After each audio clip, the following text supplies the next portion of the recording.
Alright, so now I'm going to show you guys how I make my toothpaste at home, and the quantity that I'm going to make right now is going to be enough for one person to last for a month. To start with, the very first ingredient is my calcium bentonite clay.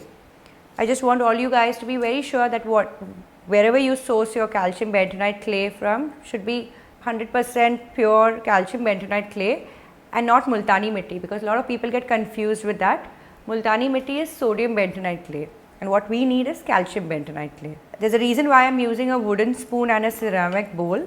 So they say that we should not use metal bowls or metal spoons when we are working with clay.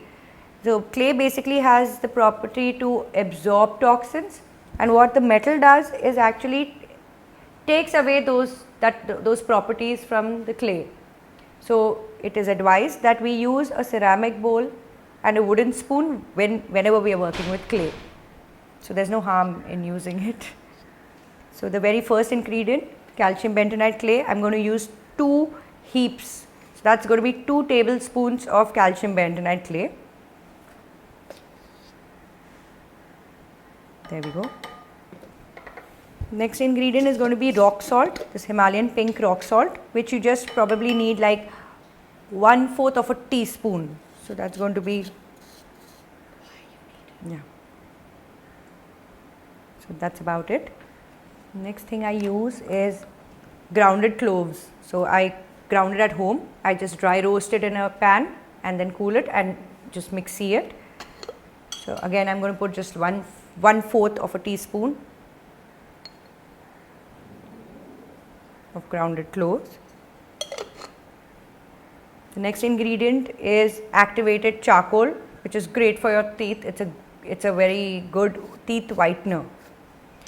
So I'm going to use a big heap of activated charcoal, which is basically 1 tablespoon of activated charcoal.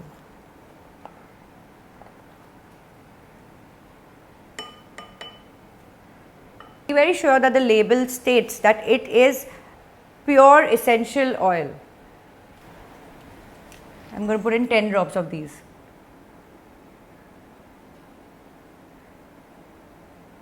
Now to cut the taste of the salt, which is obviously not going to taste really nice to have so much salt in your mouth, I am going to use some stevia powder which I sourced online. It's a natural sweetener. I am going to use 3/4 of a spoon basically to just cut the saltiness in the toothpaste, and it will just taste right and you will enjoy it. So these are the ingredients that you need. This is all that you need for making toothpaste. Just give it a nice stir. So what I do now is I store my toothpaste just like this in powder form. I keep it in a box in my bathroom, and when I am going to brush, I add in a little coconut. I take a little of the powder in my palm. I put in a little coconut oil and I take my toothbrush and I brush my teeth with it. But again, if you want to add your 1 tablespoon of coconut oil and 1 tablespoon of water at this stage, you can. You absolutely can, and you can make it a paste, but you will need a fridge.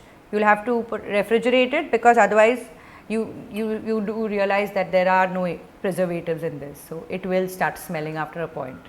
So after you are done making your toothpaste, sometimes I kind of smell my toothpaste, and if I feel that the peppermint is a little less, I add in a few more drops of peppermint oil. And though I use grounded clove powder, I still sometimes add a little clove essential oil for the fragrance and the effect.